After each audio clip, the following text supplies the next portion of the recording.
him. And he told me, whenever he listens to the music, he catches the soul of the music, and he just wants to stay over there for a lifetime. But as we know, life is not a music, but he has learned to dance. Ladies and gentlemen, please welcome Aravindaksha.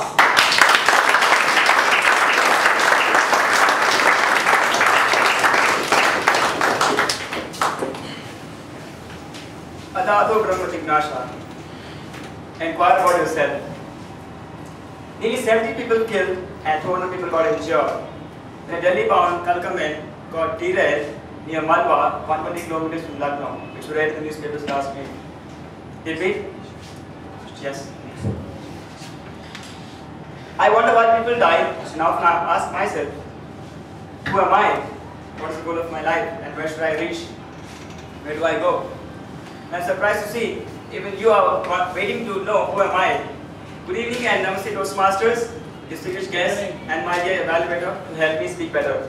Good evening. Good evening.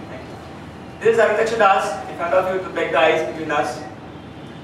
Born on May 18, 2009. Don't worry, that's my spiritual birth. I got spiritually initiated that day. So it was then Arun Kumar got transferred to Aravindaksha. So my name is Arun Kumar and I got initiated spiritually as Aravindaksha. Let me introduce Arun Kumar and let you know how I became Aravindaksha. Arun Kumar, born on 22nd April 1985 at Tiruvallur, a rural town 20 kilometers away from Chennai city. Sorry. As usual, I was born to a caring mother, Lamila, a homemaker, and a static father, Balasubramaniam, an agriculturist. And as the third son, and the last son, of course never lost son, I was lovable and affectionate to my parents as well as my two elderly siblings, Prasad and Naveen Kumar, both of which are settled at Chennai, working in software field. And of course not to miss my dear grandmother, Janaki Devi, who was also very lovable to me because I was the only caretaker of her at the time of death. That's about my family. Soon after my birth, I was transferred to yet another rural town, which is Puneri, 35 kilometers again away from Chennai city.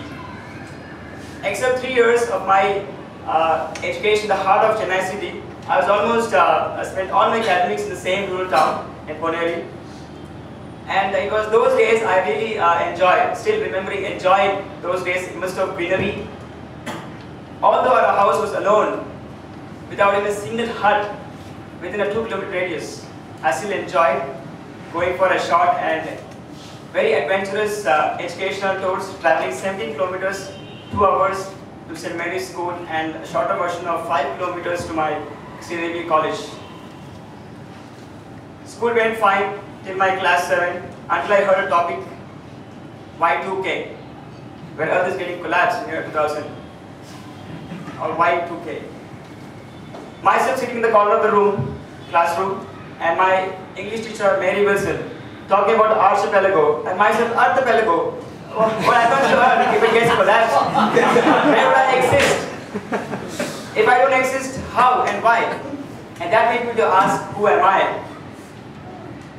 And I wasn't sure, I wasn't serious that that's going to make me Aravindaksha later point of time. But then reality kicks back and says, please work for your academics and your professional life, including the one to earn your daily bread. Move on to college, like anyone else, decided to become the university gold medalist. But what happens when you see the beautiful things around us? Yes, let's be practical.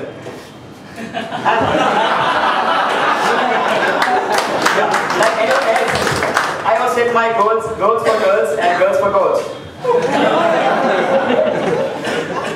But then, till what time, the first crush got really crushed. Again, reality kicked back and said, please work for your academics. And then moved on to IIT. May I come in? No sir, you're a non-engineer, because I did only BSc Computer Science. Because I was not even sure, knowing about IIT. Fine. May I come in for higher abroad education? No sir, I can't promise then a part-time job to finish your loan and get back to India, work with the previous degree itself. Fine.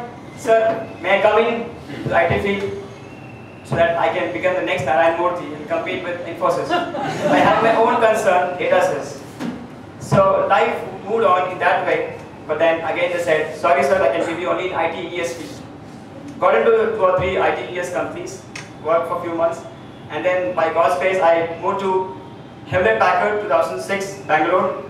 That was a turning point of my life, where I happened to go through a training on Stephen Covey's second quadrant of time management presentation.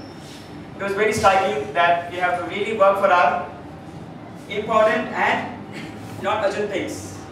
But what are we doing is that we always work for urgent things. And how we work? I always work as usual, monkey see, monkey do it. Yes, he's becoming a software engineer. Let me become a software engineer. But then, at that time, I really met the great personality. His Divine Grace, A.C. Bhaktivedanta Swami Prabhupada, started this International Society for Krishna Consciousness or God Consciousness in the New York City, the very important city of the world. And I was really amazed to see such a world. Imagine, no software engineer prepares to shave his head and become a mendicant after 3 or 4 years. Don't think it's planning, and I was really astonished by the philosophy what they have. Got into the philosophy, and I did a lot of services, community services, and I now take a role of a counselor who counseled more than 200 professionals and anybody else. That's about it. Thank you so much. All those months.